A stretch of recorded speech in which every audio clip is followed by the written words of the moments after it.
नमस्कार, आप देख रहे हैं भारत देश का सर्वाधिक खबरों वाला चैनल 24x7 पंजाब न्यूज, जो आपको निष्पक्ष और सच्ची खबरें सबसे पहले 24x7 पंजाब न्यूज पर आपको देखने को मिलती है। आइए बढ़ते हैं आज की बड़ी खबर की ओर।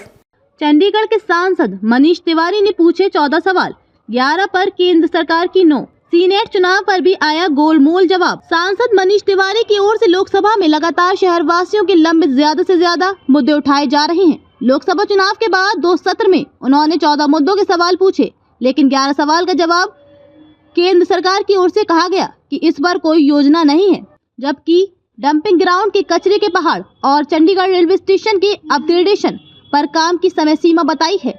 सीनेट चुनाव पर भी गोलमोल जवाब ही आया है। ऐसे में अपनी समस्याओं का कई सालों से इंतजार कर रहे लोगों के हाथ निराशा लगी है। 10 लाख लोगों को प्रभावित करते हैं ये मुद्दे। सांसद की ओर से जो मुद्दे उठाए हैं, उनके समाधान के लिए शहरवासी पिछले 20 साल से इंतजार कर रहे हैं।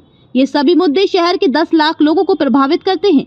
शहर का हर वर्ग, जिसमें हाउसिंग बोर्ड के 62,000 मकानों में रहने वाले लोग, व्यापारी, उद्योगपति और गांव निवासी इन लंबित मुद्दों के लिए संघर्ष कर रहे हैं। राजनीतिक दलों की ओर से इन सभी मुद्दों को सुलझाने का हर चुनाव में पहले अपने घोषणा पत्र में वायदा किया जाता है। यहाँ तक कि मेट्रो प्रोजेक्ट, जिसके लिए ताबड़तोड़ प्रशासन के अधिकारियों ने बैठकें की हैं, उस पर भी सवाल आने पर केंद्र सरकार की ओर से कहा गया कि इस पर कोई योजना नहीं है।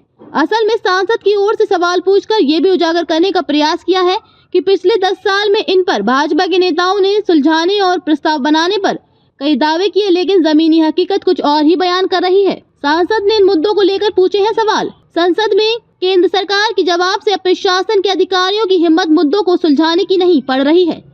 सांसद ने लालडोरा हाउसिंग एम्प्लायंस स्कीम पुनर्वास योजना के तहत मिले मकानों का मालिकाना हक, निजी सोसाइटियों के फ्लैट में किए गए बदलाव को नियमित करना, शेयर वाइज प्रॉपर्टी के पंजीकरण पर लगी रोक, हाउसिंग बोर्ड के मकानों में किए बदलाव को नियमित, कन्वर्जन नीति, डड्डू माजरा डंपिंग ग्राउंड से मुक्ति करने के अलावा पुराने एयरपोर्ट को शुरू करने पर सवाल पूछे हैं। चुनाव के बाद 3 सत्र हुए हैं।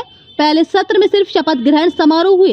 लाल डोरे के बाहर बने निर्माण पर सांसद की ओर से 2 बार सवाल पूछे गए सवालों पर सांसद को शहरवासियों का समर्थन भी मिल रहा है। अब तक के लिए बस इतना ही। फिर मिलते हैं एक ऐसी ही बड़ी खबर के साथ। तब तक के लिए नमस्कार और देखते रहिए 24x7 पंजाब न्यूज। ताजा खबरों के लिए 24x7 पंजाब न्यूज चैनल व फेसबुक पेज को लाइक व सब्सक्राइब जरूर करें। धन्यवाद।